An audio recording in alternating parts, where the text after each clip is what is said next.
사람들은 누구나 자기의 생각과 판단이 옳다고 믿고 살아갑니다. 내가 잘못된 생각을 가지고 산다고 생각하는 사람들이 거의 없을 것입니다. 내 판단이 정확하게 옳고 나는 나 자신을 잘 알고 내가 판단한 것이 합당하다고 여기면서 다들 그렇게 살아가는 줄 압니다. 그렇지만 가만히 우리가 지난 날들 이렇게 보면은 과연 우리의 생각들이 옳았던가 하면 아닌 경우가 너무너무 많습니다. 대체로 많은 사람들이 잘못된 편견과 왜곡된 생각에 갇혀 살아가는 경우가 참 허다합니다. 요한복음 9장 1절 2절에서는 그러한 한 사례를 우리에게 이렇게 이야기해 주고 있습니다. 같이 한번 볼까요? 예수가 길을 가실 때에 날 때부터 맹인된 사람을 보신지라 제자들이 물어 이르되 랍비여 이 사람이 맹인으로 난 것이 누구의 죄로 인함이니까 자기니까 그의 부모니까. 제자들은 선천적으로 앞을 보지 못하는 맹인을 놓고 누구의 죄로 인해서 저가 앞을 보지 못하고 그냥 천성적으로 저렇게 태어나느냐 그것을 묻고 있습니다. 참으로 앞을 보지 못하고 살아가는 그 사람의 그 딱한 사정, 그 고달픈 인생, 그 심령의 그 고통에 대해서 어느 누구도 그 따뜻한 마음으로 그 사람 입장에서 공감하지 못하고 오히려 문제를 해석하는 시각이 편협된 채로 마치 그것이 정당한 것처럼 대묻고 있는 것입니다.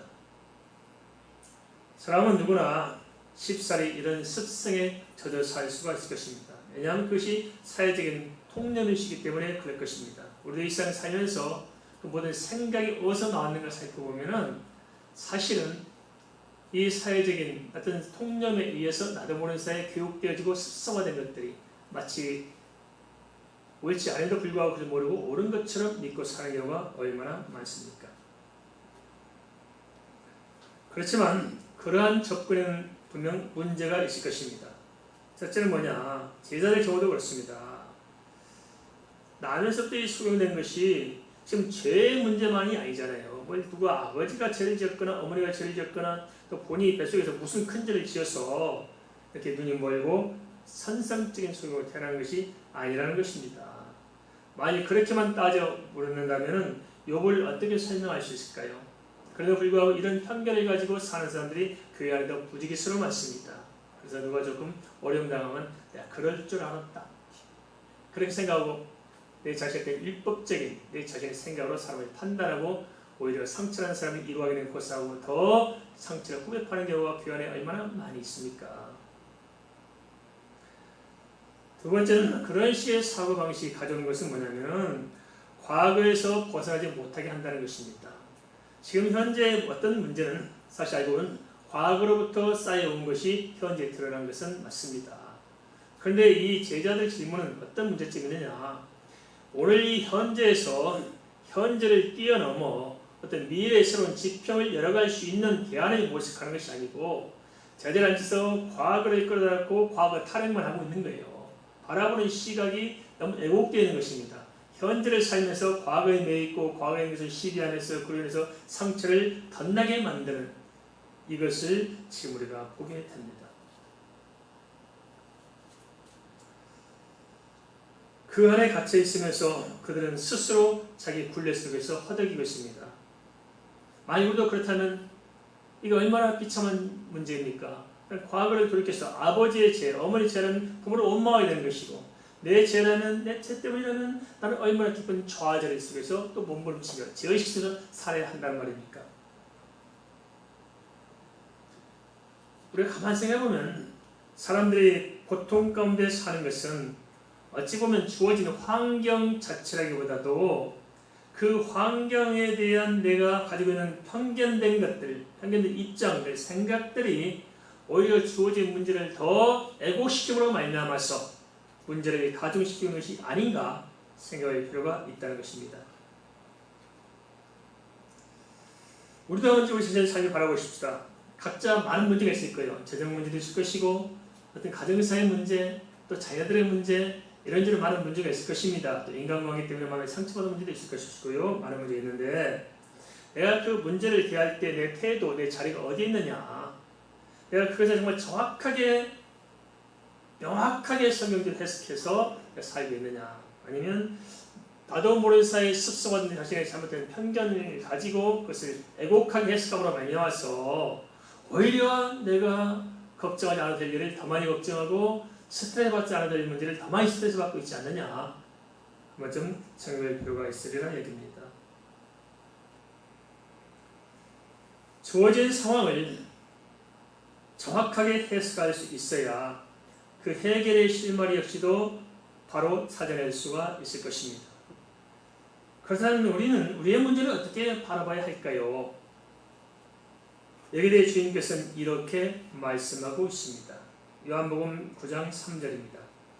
예수의 대답하시되 사람이 그 사람이나 그 부모의 죄를 인한 것이 아니라 그에게서 하나님 하신 일을 나타내고자 하심이라.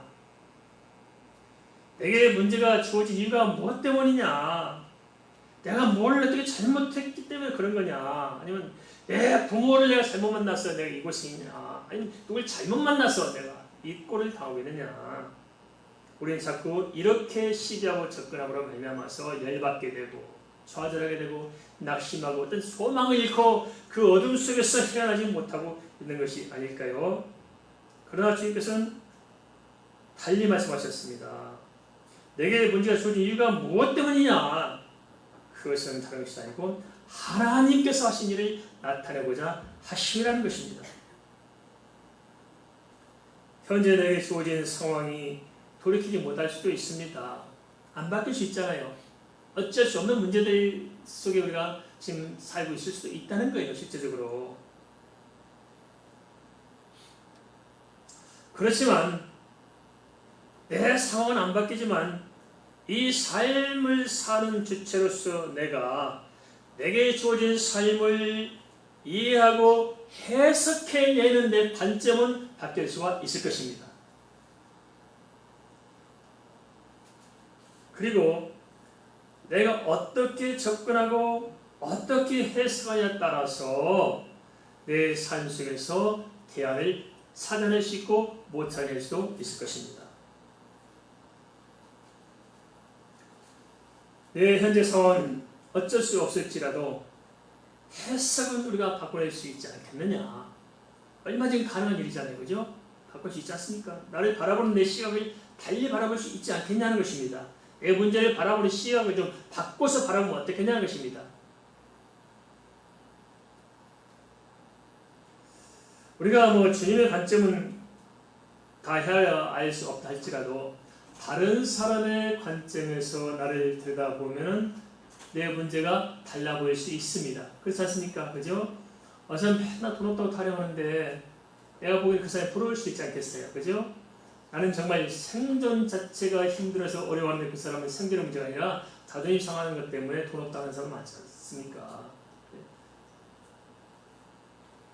바라보는 관점에 따라서 느낌이 다르고 대책이 달라질 수 있다는 것입니다. 해석이 바뀌면 또 길이 보이지 않겠습니까? 내가 고정된 그 틀 안에서 다른 생각을 못하기 때문에 그 안에서 다른 길도 찾아내지 못하고 있을 것입니다. 그런데 주님께서는 그렇게 말씀하셨어요.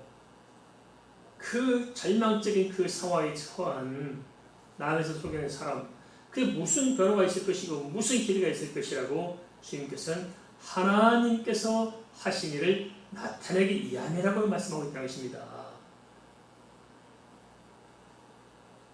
우리 역시 마찬가지가 아니겠습니까? 내게 있는 문제, 그것은 누구의 죄 때문이 아니고 어떤 재수가 없어서 온부터서 그런 거 아니고 내게 있는 모든 문제는 그 어떠한 성격, 어떠한 문제의 크고 작고 어떤 것이 관계없이 이것은 하나님의 일을 위한 영광의 도구가 되어 믿습니다.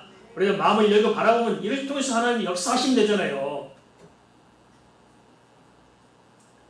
그러기에 로마서 8장 28절은 이렇게 선언하고 있습니다. 우리가 알거니와 하나님을 사랑하는 자, 어떤 사람이라고요? 하나님을 사랑하는 자. 그런 사람 어떤 사람입니까? 곧 그의 뜻대로 부르심을 입은 자입니다. 하나님께 부르심을 입은 하나님의 자녀들은 내가 예수 안에 있고 예수가 내 안에 있는 하나님을 사랑함으로 하나님께 부르심 받고 하나님께 부르심 받음으로 하나님을 사랑하는 하나님의 사람들에 있어서는 이 모든 인생 문제에 대해서 하나님이 어떤 계획을 가지고 계시냐, 그 다음 구절이 중요합니다. 뭐라 말씀하십니까? 우리가 잘 알겠습니다만은 모든 것이 합력하여 뭘 이룬다고요? 선을 이룬다. 믿습니까? 우리의 모든 것을 합력해 선을 이룰 줄 믿습니다. 가난하십니까? 병들었습니까? 마음에 상처가 있습니까? 새끼들이 속상해하고 있습니까? 도대체 남들이 모르는 내 딱한 사정이 있습니까? 사람의 생각을 바라보지 마시고 주님의 말씀을 들으십시다. 주님께서 뭐라고 말씀하세요? 그 모든 것을 합력해서 궁극적으로는 선을 이루신다는 거예요. 하나님께서 하시는 일은 합력해 선을 이룬 거예요.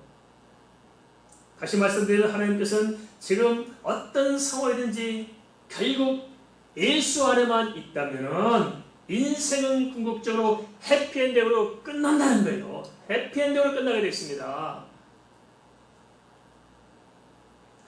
예수 밖에 있을 때는 하나님의 사랑과 하나님의 은혜와 하나님의 모르고 세상에 있을 때는 잘나면 잘난 대로 못나면 못난 대로 좋으면 좋은 대로 싫으면 싫은 대로 어둠 가운데서 살다가 비참한 인생, 화망한 인생에 굴복하고 인생은 마지막 정말 의미 없이 끝날 수 있어요. 그러나 설령 세상에서 나에게 뭘 하든지 내 사정이 얼마나 딱하든지 내 입장이 얼마나 난처하든지 상관없이 우리가 예수 안에 있다면 우리에게는 소망이 있는 것입니다. 어떤 소망에 모든 것이 합력해 선을 이루게 되는 것입니다. 내 현재가 어떻든 관계없이 결국 내 인생은 해피엔딩으로 끝나게 되어 있다는 것입니다. 이걸 성경은 우리에게 말씀하고 있습니다. 이 말씀을 나의 말씀으로 주의 음성으로 받으시기를 촉구합니다. 그렇다면 그 이유가 뭐냐? 그 이유가 뭐냐? 무슨 근거로 주님께서는 그렇게 말씀하시느냐? 근거가 분명히 하지 않겠어요? 그죠? 첫째는 요한복음 9장 4절에서 이렇게 말씀하고 있습니다. 내가 지금 아침에 나를 보내시니 일을 우리가 하여야 하리라. 밤이 오리니 그때는 아무도 일할 수 없느니라. 주님께서 친히 하나님의 일을 주관하신 분으로서 그 주님께서 아직은 밤이 아니고 낮이라고 말씀하고 있습니다. 절망의 시간이 아닙니다. 밤이 아닙니다. 주님이 우리와 함께하는 한 소망이 있는 아직 낮인 것입니다.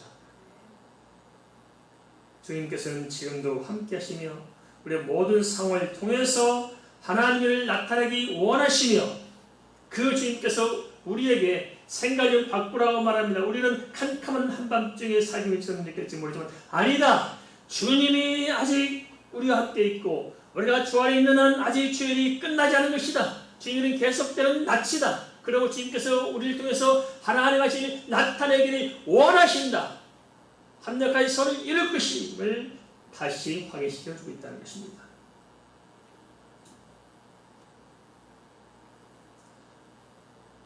우리는 믿음으로 산다지만 사실 믿음을 잃고 사는 경우가 얼마나 많습니까? 다시 한번 그럴 때는 우리는 가장 기본적인 본질로 돌아가서 우리 자신에게 자문해 봐야 됩니다. 지금 하나님 살아계십니까? 믿습니까? 하나님 살아계세요? 하나님 모든 천지 만물을 창조하시고 운행하시며 나를 선택하는 자녀의 삼은 것을 믿습니까? 내 안에 예수님이 계신다는 것을 믿습니까? 예수님을 믿습니까?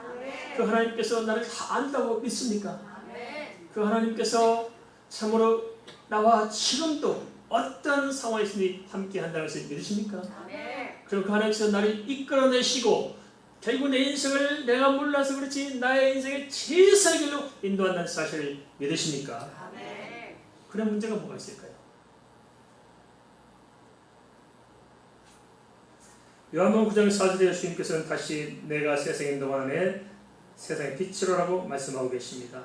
빛이신 주님께서 함께 하신다는 어둠에 절망은 없는 것입니다.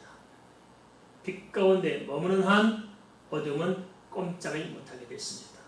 우리가 아무리 세상의 어둠 가운데 휩싸였을지라도 절망적이고 답답하고 정말 도대체 내 인생에 이게 꼬이냐?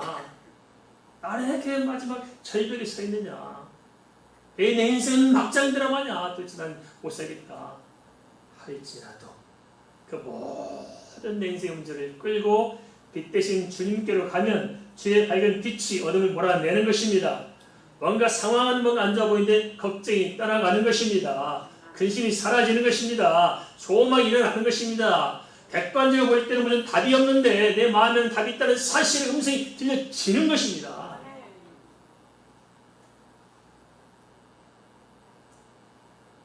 형편과 처지를 막론하고 주님을 떠나 있으면 누구든지 인생 어둠 가운데 방황할 수밖에 없을 것입니다.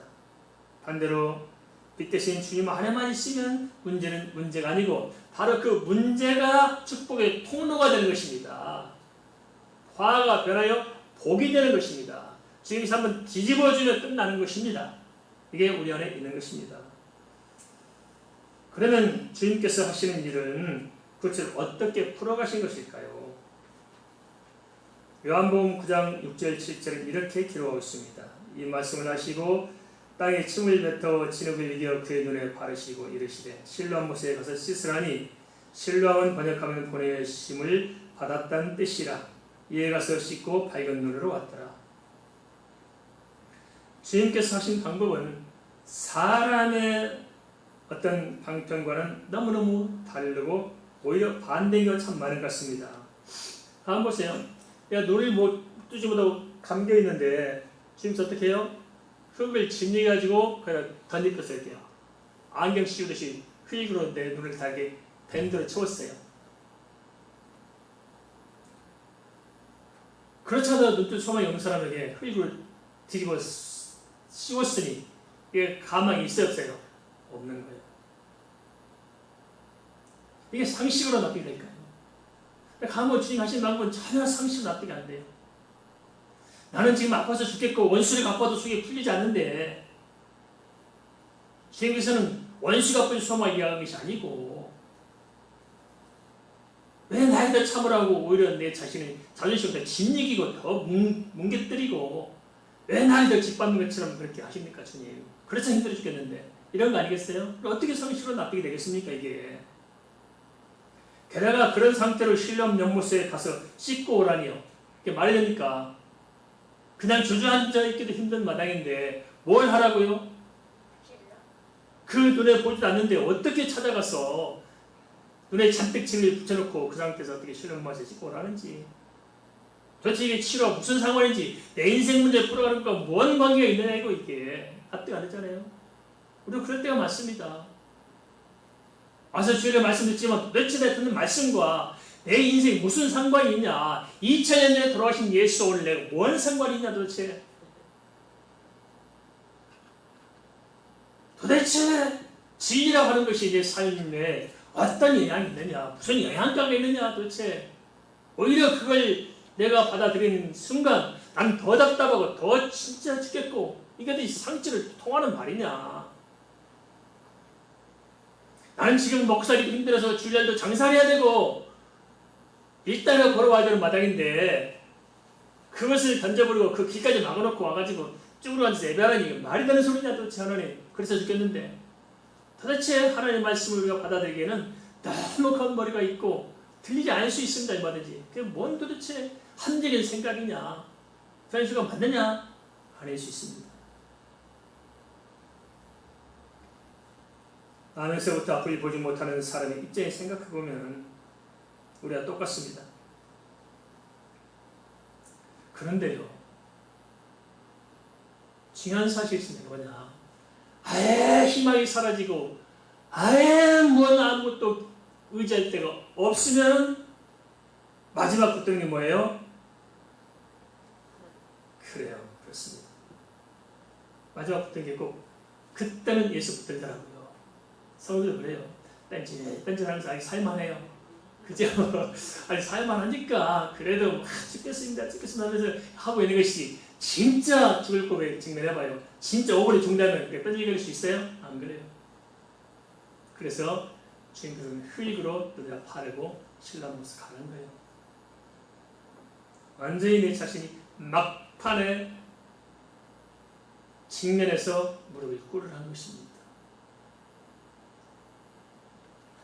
나면서 안전병이 된 소경된 사람들도 그래서 그가 몸이 나았기 위해서 보통 것은 뭐였느냐, 어떤 세상적인 방편이나 세상적인 가능성, 어떤 자기 나름대로 머릿속에 생각하고 있던 그런 것들을 붙던 것이 아니고 오히려 그런 게 다 사라짐으로 말미암아서 그는 새로운 안목이 열리기 시작한 것입니다.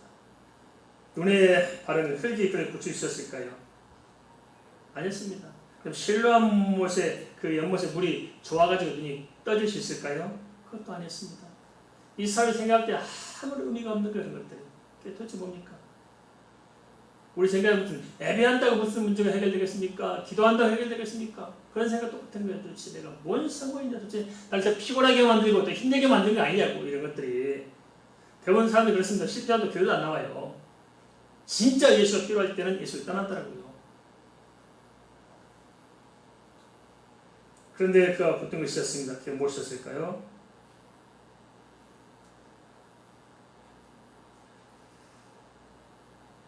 그가 붙든 것은 다른 것이 아니었습니다. 그는 주님의 말씀을 붙들었던 것입니다. 진흙은 세상의 어둠을 상징하고 실로암은 주 안의 빛을 상징합니다. 그래서 내 눈 대신에 주님의 말씀이 들려질 때, 그 말씀이 내 영의 눈을 뜰 때 그 말씀이 나에게 새로운 시각을 보게 한 겁니다. 새로운 시각. 지금까지 나는 또 소경되기 때문에 아무 가망이 없고 나는 이렇게 살아야 된다, 절망적인 상황을 해석해서 자기를 자학하고 비참한 삶을 살았을지 모르지만은 그러나 아니었습니다. 그가 죄 용서했던 순간 그 육신의 소경의 문제가 아니고 영의 소경된 내 자신을 발견하게 되고 그 속에서 나는 영적인 눈을 뜰 때 내 영적인 어둠만이 물러간 것이 아니고 내 육신의 흑암도 물러가기 시작한 것입니다. 우리가 어떤 환경과 어떤 형편에 처했을지라도 살면서 무슨 문제를 당하든 빛 대신 예수 안에 있으면 어둠은 물러가는 줄 믿습니다. 어둠은 빛 가운데 견뎌내지 못합니다. 근심각지, 염려, 불안, 저조, 원망, 시비, 온갖 세상의 더럽고 추잡한 감성들도 예수의 빛 가운데를 가면 사라지게 되어 있습니다. 그냥 그렇잖아요. 새벽에 나와서 우리가 경험하면 알잖아요. 정말 걱정이 산더미처럼 쌓여있고 정말 오늘 내가 정말 무슨 수가 없었나, 오늘 내가 진짜 망하고 죽겠다 싶어도 새벽에 교회 와서 기도하다가 또는 집에서 기도하다가 그냥 하나님의 은혜가 쭉 임하면서 성령의 마음을 어루만져 많은 것도 아니고 눈물 두 방울, 한 방울 오른쪽 한 방울 다 흘리고 나면 아주 후련해지면서 뭐 사이같죠? 숨이 쉬어지죠?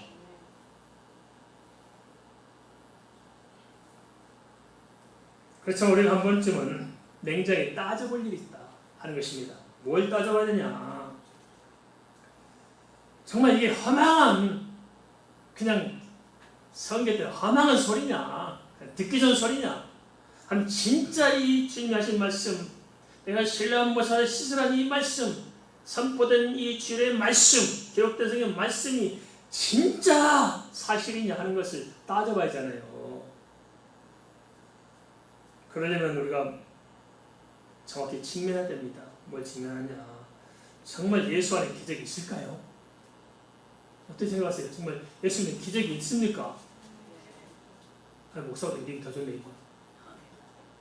저는 의심할 때가 많거든요. 진짜 기적이 있을까요? 예수 믿다고.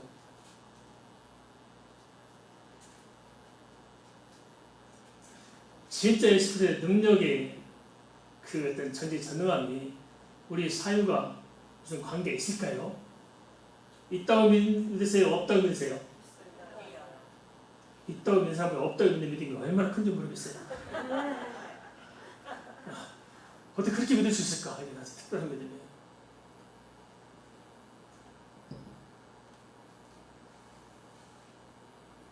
머릿속에 어떤 개념을 끌어내려 하지 말고 지금까지 살아오면서, 예수 믿고 살아오면서 어떤 경험한 것들, 내게 역사하신 하나님의 흔적, 그 다른 말로 말하면 믿음의 비밀을 좀 우리가 찾아보면은 뭔가 가부간에 결론이 나지 않겠어요. 그렇죠? 세상의 철학이나 세상의 종교와 우리 기독교는 다릅니다. 절대적으로 다릅니다. 왜냐? 우리가 믿는 기독교의 하나님은 세상의 신이 아니고 세상의 우상이 아니고 우리가 믿는 기독교의 하나님은 살아서 역사하시는 전지전능한 창조주 하나님 여호와십니다. 이게 중요한 거예요.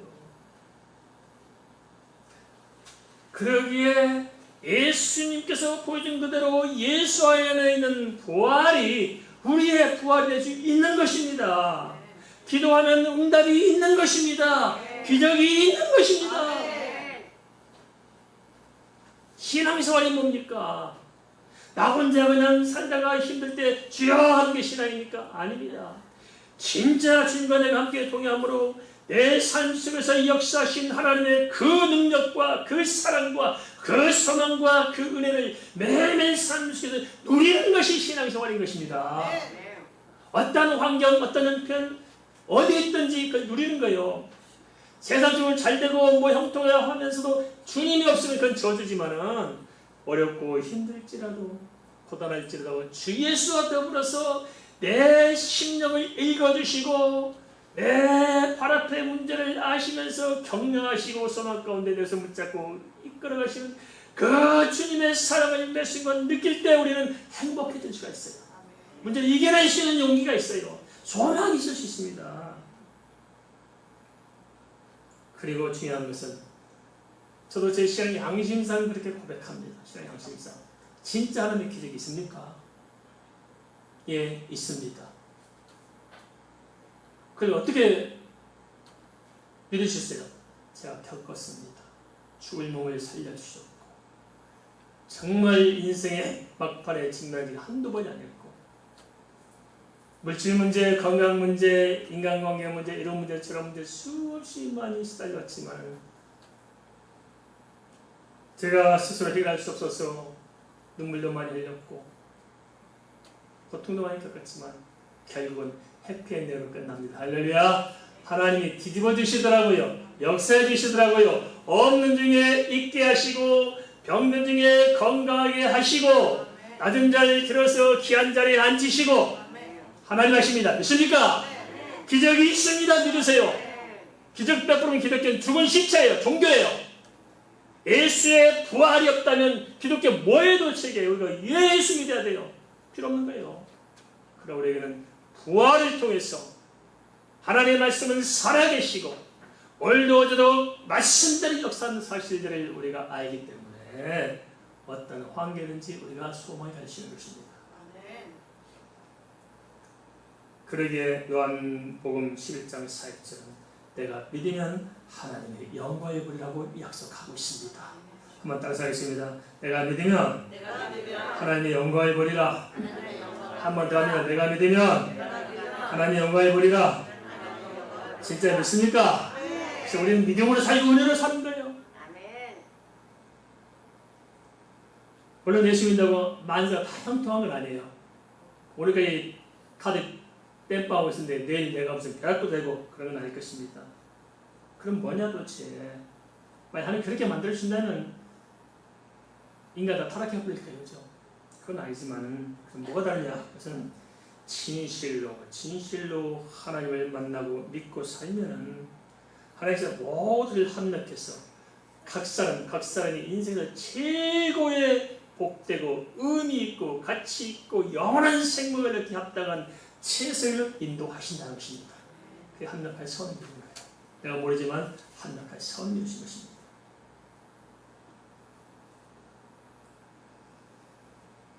그래서 주님께서는 나는 모르지만 지금 내가 예수 앞에 의지하고 제 말씀을 붙잡고 있는 한 내 발걸음을 최선으로 인도하고 계십니다. 믿습니까? 나는 내 동쪽으로 가야 돼 서쪽으로 자꾸 인도하십니까? 아니에요. 동쪽으로 가고 있는 중이에요. 왜 나는 동쪽으로 가야 돼 남쪽으로 인도하고 계십니까? 아니에요. 동쪽으로 가는 중이에요. 고속도로 타보니까 알겠다. 동해로 가는데 어디로 가냐면 남쪽 고속도로 타고 밑으로 내려가요. 가는 길이 그래요. 알겠습니까? 그런 걸 통해서 우리 사람의 생각을 깨뜨리시면서 하나님을 바라보게 하시면서 인도해 가시는 것입니다. 그게 바로 나누셨던 소경자를 치료하신 방법이었어요.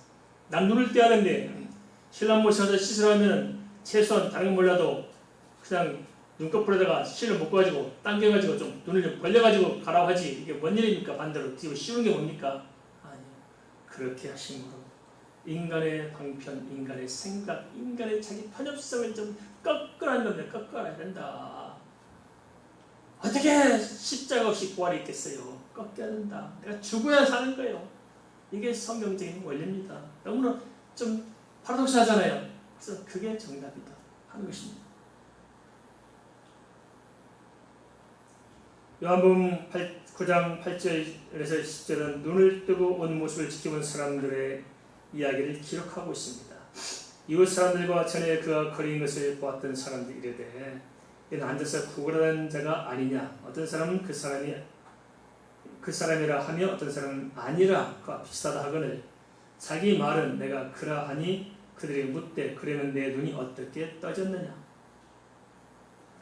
평생토록 앞을 보지 못해 간신히 구걸하며 연명하던 사람이 눈을 뜨는 일이 벌어지자 쉽사리 믿겨지지 않았을 것입니다. 그가 자기가 바로 그 사람으로 밝히자 사람들은 주저하지 않고 어떻게 눈을 뜨게 되었냐고 묻습니다. 여기서 몇 가지 생각해 볼 점이 있습니다. 어떻게 눈을 떠졌느냐?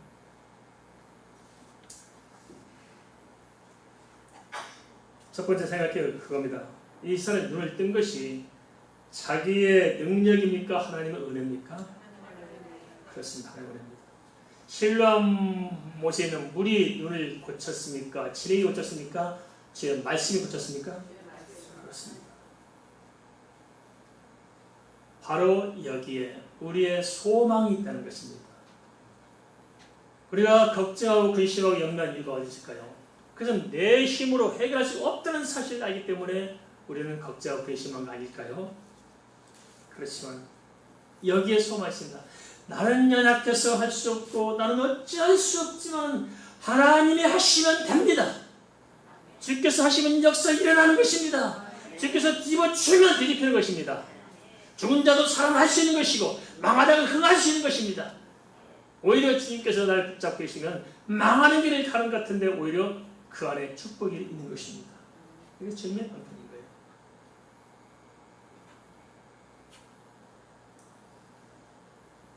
그렇지만 아무에게나 이런 은혜가 임하는 것이 아니고 한 가지 조건이 따라오고 있더라고요. 주실 걸 하기 전에 뭐라고 주님께서 조건을 붙여요? 구하라 그리하면 주실 것이요. 따라붙는 게 있어요. 잘 봐야 됩니다. 우리 행위를 통해서 뭐 해서 그런 것이 아니고 이렇게 함으로 하나님과의 관계 속에서 예수 그리스도 안에서 하나님 일하시는 볼 수 있다고 해서 예수 밖에 벗어나지만 안 된다는 거예요. 그래서 그 조건은 행함의 조건이라고도 믿음의 조건으로서 예수와 나와의 관계를 통해서 이루고자 하는 하나님의 계획이 담겨 있는 것입니다. 그게 뭐냐? 그것은 나를 내려놓고 주님의 약속을 믿고 끝까지 그 말씀에 요동하지 않고 그 말씀대로 가는 것입니다.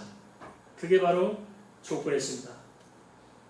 이 나면서 소개된 사람이 가다 말고 이게 뭔 짓냐고 떼뿌리고 그리고 아니고 귀찮다 하긴 뭘 하고 돌아섰으면 돼요 안 돼요? 안 돼요. 대부분 다 이런 식으로 예수 믿어요. 제 말씀에 순종하지 않아요. 말씀을 신뢰하지 않아요. 말씀은 그렇지만 현실이지 그러느냐? 아주 똑똑해요. 그래서 우리가 하나님 말씀대로 믿으면 다 되는 거다. 하나님 말씀이고 우리 삶이 삶이다. 맞아 틀려요? 그럼 다 이렇게 살아가려고 그래. 편하게. 한 달에 하나 있게, 한 달에 세상에 다 붙여가지고 그리고 결국에 세상에 딱 달라붙어요. 그래서 주여 이러거든요. 어떻게 믿을 거예요 이게. 그리고 일단 하나님께서 복을 주시면 도망갈 준비를 해요 이제. 그렇죠? 아씨 내 옷 가나다 무시한 것들 그러니까 문들에 보여주고 제가 좀 힘도 탁 주어보고 좀 장담하고 잘 되면 일단 하나님을 팽개치고 내 잘난만서 살고 싶은 마음의 준비를 잘 다짐하고 그런 역사를 소명을 가지고 주여 줘봐 이러잖아요. 안 줄 또 원망하고 이런 값싼 신앙 값싼 걸 가지고 주 앞에 선이 지금 우리를 아시지 않겠어요. 그죠? 그래서 우리도 우리 눈에다가 진흙을 바릅시다. 누구의 진흙? 말씀의 진흙. 예수님 발라주시는 진흙을 발라야 돼요. 무슨 말이냐? 우리 눈으로 보지 말란 거예요. 우리가 판단하지 말란 거예요. 그리고 어디로 가야 돼요? 신뢰함으로 가는 거예요. 신뢰함이 뭡니까? 보내심을 받았다. 보내심을 어디로 받아요? 하나님의 말씀으로 보내심을 받은 것이고 주님께 가는 것이 우리가 보내심을 받은 것이고 영원한 소망에 가는 것이 보내심 받는 삶인 거예요. 인생의 목적과 방향과 목표를 다 바꿔서 사나 죽으나 나는 주님 안에 있고 주님 안에 있으니 주여 뜻대로 하옵소서. 마리아와 같이 순종하는 믿음으로 끝까지 나를 주님께 맡기고 가는 것, 그런 것을 통해서 주님께서는 역사하신 것입니다. 어떻게 눈을 떴냐고 묻는 사람들에게 고침받은 사람 이렇게 대답했어요. 요한복음 9장 11절 12절입니다. 여기서 굉장히 중요한 핵심적인 것을 우리에게 이야기해주고 있다는 것입니다. 말씀을 잘 기반 보십시다. 대답하되 예수라 하는 그 사람이 진흙을 이겨 내 눈에 바르고 나더러 실로 안에 가서 씻으라 하기에 가서 씻었더니 보게 되었노라. 그대 이르되 그가 어디 있느냐 이르되 알지 못하노라 합니다. 그는 자기를 고치신 예수님께서 어디에 계신지 어떻게 생겼는지 알지 못했습니다. 왜냐? 소경으로 사는데 언제 보고 알겠어요? 모르죠. 그렇지만 그가 본 적 없는 예수님의 말씀을 따른 것은 이유가 있었다는 거예요. 아무나 그런다면 성기려고 덤벼들지 따랐겠습니까? 그건 아니었어요. 그게 뭐냐? 그는 소경이 돼서 앞을 못 봤지만 들었습니다. 들었어요. 자기 앞에 서 있는 분이 그래서 누군지 아는 겁니다. 그래서 뭐라고 말하면 예수라 하는 그 사람이 그러면 그 사람이. 그러니까 예수라 하는 사람이 당시에 많이 있었지만 그냥 지나가는 사람이 아니었고 예수라고 이름하는 그 사람은 무슨 말입니까? 그리스도라고 말씀하는 그 사람이 내 눈을 뜨게 했다 말입니다. 그래서 그는 내 앞에 계신 그리스도 그분을 내가 신뢰함으로 그분의 말씀을 붙들었던 것입니다. 그의 형편은 비록 어둠에 쌓여 보일 수 없었지만 그렇지만 그는 빛 대신 주의 음성을 듣고 또 절망적인 상황을 내 눈으로 본 것이 아니고 주님의 말씀의 소망으로 바라본 것입니다. 우리가 그렇게 바라보십시다. 내 눈으로 내 삶을 바라보지 마십시다. 가난은 괜찮아요. 병도 괜찮아요. 그렇지만 그 어둠의 눈으로 바라보지 마시고 빛 대신 주님의 눈으로, 영적인 눈으로, 소망의 눈으로 우리의 현실을 바라보십시다. 그렇게 바라보면 과거를 가지고 누구 죄나 난 이렇게 살아야 되냐 도대체 내 꼴은 뭐냐 시비할 것이 아니고 미래의 소망을 가지고 직접 이루실 일을 바라보면서 한낱까지 선을 이루실 주님, 결국 하나님이 영광을 드러내실 그 주님을 바라보며 살아가시지 않겠습니까? 바뀌어야 됩니다. 단순히 우리 삶의 태도만 바뀌는 것이 문제가 아닙니다. 뭐가 있습니까? 주님의 역사가 있습니다. 주님이 살아계십니다. 깨달은 아이들로 가슴 벅찬 감동으로 주님께서 내게 다가오실 것입니다. 절망을 소망으로 바꿀 수 있는 것은 환경을 바꾸는 것만이 아닙니다. 우리가 못 바꿀 수 있어요. 그렇지만 주어진 상황을 믿음으로 다시 해석하고 영안이 떠해지고 주님의 음성을 듣고 그 자리에 주님의 말씀을 따른다면 나는 알 수 없을지라도 주께서 합력하여 내 인생을 내 원하는 최선의 삶으로 이끌어갈 것입니다. 하나님 우리를 더 잘하십니다.